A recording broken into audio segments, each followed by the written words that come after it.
They say your home is your castle, right? But nobody tells you that sometimes the castle comes with a dragon, one that wears beige capris, carries a clipboard, and makes it her mission to burn down your peace of mind one bylaw at a time. In my case, that dragon's name was Marlene Pickett, president of the Briarwood Pines HOA, a woman whose smile could curdle milk and who had just declared war on my dog. It all kicked off on a Tuesday, statistically the dullest day of the week, and I was doing my best to change that. I had some 90s hip-hop blasting through the speakers while working on a freelance logo design for a local artisan mustard brand. Yeah, that's a real job. The client wanted something spicy but emotionally accessible.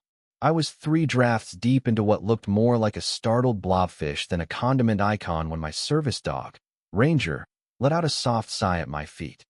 Now, Ranger isn't just a dog. He's my lifeline. 90 pounds of disciplined, certified seizure alert power wrapped in the fluff of a German Shepherd. When I say he saves my life, I mean it literally can detect the chemical shifts in my body before I even feel a seizure coming on. He's also, strangely enough, trained in disaster response, urban search and rescue. Not your average skill set, but I'll explain later. Anyway, that sigh? That was his way of telling me to get off the screen and take a break before I fried my own brain. So I grabbed his slobbery tennis ball, said, "All right, you win," and we stepped out into the California sunshine to inspect our humble Kingdoma postage stamp backyard, just like all the others on our cookie-cutter street, where individuality was something folks whispered about in private and the HOA bylaws were thicker than a Baptist church Bible. I tossed the ball, and Ranger exploded into motion, muscle, precision, joy. And it was in that very moment, while watching him bound across the lawn like a streak of poetry, that I noticed the twitch. A curtain shifting next door. Marlene's window, the Eye of Sauron. She was watching us. Always was. Ranger trotted back with the ball, tail wagging, ears high, and I swear I felt the temperature drop. Her blinds snapped open fully, and there she was, holding up her phone, recording. 10 minutes later, the doorbell rang, not a ding-dong, but a bureaucratic, "We need to talk" knock. I opened the door, and there she stood, 5 feet of fury in a starched polo, beige capris, and an expression like she was chewing on drywall. "Dylan," she said, her tone icy. "Marlene," I returned. Ranger sat calmly beside me, tail thumping once. "I need to speak with you about that animal," she said, pointing like Ranger was a radioactive raccoon. "His name is Ranger," I replied. "He's also my medical alert service dog, and technically my best employee." She didn't laugh. Didn't blink, just pulled out her clipboard and tapped it like it was a gavel. Section 4.2b clearly prohibits pets over 20 pounds. That creature violates our pet policy. I felt my jaw tense. He's not a pet.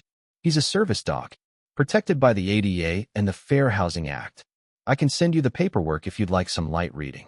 She scoffed, waved her hand. People say that all the time just to get around the rules. I'll need to see official documentation. Otherwise, he'll need to be removed from the premises within 14 days. I stared at her, stunned. Ranger, bless him, yawned like he was already bored of the conversation. "He's not going anywhere," I said flatly. "Unless it's to save someone's life." Again, I shut the door. The first violation letter arrived 2 days later, certified mail, all caps, official seal. Unapproved pet weight. Remove non-compliant animal within 14 days. I laughed out loud and read it to Ranger, who was trying to fit his entire tennis ball in his mouth at the time. "They make you sound like a biohazard, buddy."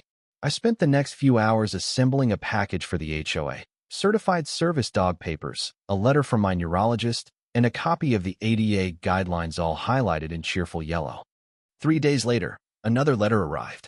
Violation 2, unsubstantiated service animal claim. According to Marlene and her board, online certifications weren't sufficient. Now they wanted a notarized letter from a licensed medical professional. I almost blew a fuse. She thinks I photoshopped it? I called up Dr. Sloan, my neurologist. Got the letter, notarized and everything, and sent it off. That should have ended it. But no. The next week I got an email, Violation 3, excessive barking. Ranger, who barely made a peep unless it was to greet the mailman or grumble at squirrels, was now being accused of disruptive noise. It was all so ridiculous that I laughed until I cried. That's when I decided I wasn't just going to survive this. I was going to win. I installed motion-activated cameras on the porch. The next time the mailman came, I got crystal clear footage of Ranger letting out exactly 2 polite woofs before picking up his toy and walking away. I emailed that to the board with the subject, evidence regarding violation 3. Then I launched Phase 2, Operation Dog Oasis. I hired 2 local contractors, real characters, Nick and Jesse. Nick was loud and lovable. Jesse barely spoke but could build a fortress with a spoon and some duct tape. We transformed my sad backyard into a dreamstone patio, drought-resistant landscaping, and most importantly, a custom ramp and agility structure for Ranger. To outsiders, it looked like modern art. To us, it was a sanctuary, a training course, and a symbol of resistance. Marlene, predictably, lost her mind. Emails came flooding in. Noise violation construction began at 7:58 a.m. Debris on driveway exceeds permitted time. Unauthorized structure observed. But I had permits. I had receipts. I had Ranger, flopped happily on the ramp, tail wagging like he owned the world. Even when Marlene called the police on us, trying to claim we were violating noise ordinances and erecting dangerous structures, the officers took one look at our paperwork, patted Ranger on the head, and said, "Ma'am, this is not a police matter." I should have known it wasn't over. A week later, I got the tactical nuke, a letter declaring my ramp in violation of aesthetic harmony. Specialized animal training facility, it said. Not permitted in residential areas. They scheduled a hearing to vote on fines $500 up front, then $50 a day until I tore it down. And if I refused, a lien on my home. That night I sat on the floor beside Ranger, letter in hand, utterly defeated. "They've got me, bud," I whispered. "We lose." Thursday came heavy with dread. I'd almost finished preparing my speech when Ranger started acting off, whining, pacing, ears back. His alert behavior. But I felt fine. Then I felt it. A low, sickening vibration. A rumble that grew into a roar. The house lurched like a drunken boat. I dove for the doorframe. My laptop crashed to the floor. Glass shattered. It was chaos, pure and violent, and then silence. I looked at Ranger. He wasn't scared. He was focused, ears high, tail low, alert. He was on the job. I strapped on his rescue vest, grabbed our go bag, stepped outside into a nightmare. Cracked roads, collapsed chimneys, crying neighbors. And Ranger pulled me straight to Mr. Alvarez's house. The door was jammed. We kicked it in, found him pinned beneath a bookshelf, bleeding but alive. From there, it was a blur. Ranger led us to the Garcias, then the Lees. Every time, he was right. He moved like he was born for this sniff, bark, dig, save. And then, he turned toward Marlene's house. Her pristine lawn was untouched, but the garage? Flattened. She stood there, covered in dust, screaming, "Gary!" My husband was getting his golf clubs in there. Ranger didn't hesitate. He scaled the wreckage and barked, sharp and urgent. I followed, gloves on, heart pounding. "He's here," I shouted. "We need help." Neighbors rushed over, including Marlene. "What do we do?" she gasped. "We dig," I said. And we did.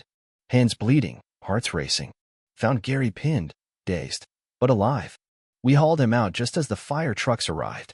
The captain took one look at Ranger, nodded, and said, "That's a USR dog, isn't it?" "Yes, sir." "You saved lives tonight." He looked straight at Marlene. "You're lucky he was here." And in that moment, the dragon fell silent. Later, Marlene stepped onto my repaired patio with a plate of homemade dog treats. Her helmet hair gone, her voice softer. "These are for Ranger," she said. He took one delicately from her hand, licked her wrist. She smiled, genuine and small. And just like that, the war was over. 2 days later, an email went out to the entire neighborhood. Marlene had resigned. HOA enforcement suspended indefinitely. The bylaws forgotten. The ramp stayed. The patio stood. The mustard logo finally got approved. And Ranger? He's still out there, part hero, part goofball, always ready. So tell me, was she right to try and ban him? Or did that dragon just need saving herself? Let me know what you think in the comments. Was justice served? Have you ever dealt with an HOA like this? Would you have torn the ramp down or stood your ground? And don't forget, sometimes the quietest dog in the neighborhood is the one who saves it.